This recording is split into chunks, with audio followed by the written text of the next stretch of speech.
Okay, focus, this game goes to David or David Rojas, and we're playing from Mexico. Beautiful country. Let's see how this game goes. So just like before, we're gonna try to play a solid game, let your opponent make mistakes. So I wanted to get into this lazy Catalan, but my opponent is playing like a sIndianDefense, something that we have been using ourselves. So in that case, let me just do c4, knight c3, just keeping it simple. And look, I'm going straight into an endgame. Guys, this is especially useful now because we're playing a higher rated opponent. So if I'm playing in a tournament, I'm tired, well, I don't want to get into tricky positions, but also if I'm playing a way stronger opponent, it makes sense to go for this. Now, there's a lot of pressure on my opponent. I know that I want to lose to a lower rated opponent. And not only about losing, it's also about drawing the game. So let me just take here, I'm giving up my pair of bishops, knight d5, hitting c7, so they have to get really passive. Notice that they're playing this really well, but again, there's pressure. If they draw, they lose points. So they're gonna try to keep the game to stay active and so on. So let me go back, trying to get to e4. Now b3, don't give your opponent any edges, guys, just keep it simple. Alright, so look, this is going to be a nice square, but they could kick me out. Maybe this is not. Okay, let me go e4. If they take, again, my knight goes to e4, and I really like that. What should we take? Yeah, let's take.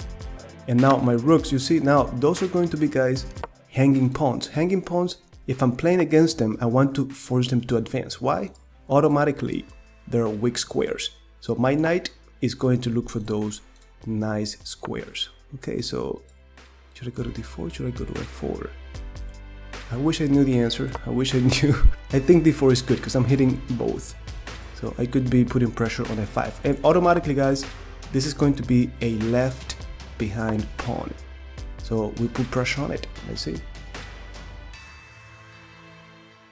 And by the way, guys, as you think, let me ask you, why do you think that I do not want to visit these countries right here? Let me know. Let me know in the comments. Okay, so that's a very interesting move. This is coming after. So, rook e8. No, I gotta go here, guys. I cannot leave this rook hanging because then I'm going to be pinned. So I gotta go back here. This is still trouble, so they have to do something about it. And for those of you who are new to the channel, don't forget, we have the increment. No need to go. Oh, is there any tactic here? There has to be a tactic here, guys. There has to be a tactic. Okay, let me do this. And don't forget, there's a lot going on. Look, I'm hitting this bishop. When they take my rook, look, if they had taken the rook and I take back, I was threatening to do a fork as well. It's just too much, guys. Now, we're up a piece. All I'm thinking of is simplification. Don't be surprised if they just give up. Yep, there you go, guys. Great game. I will see you in game number 65.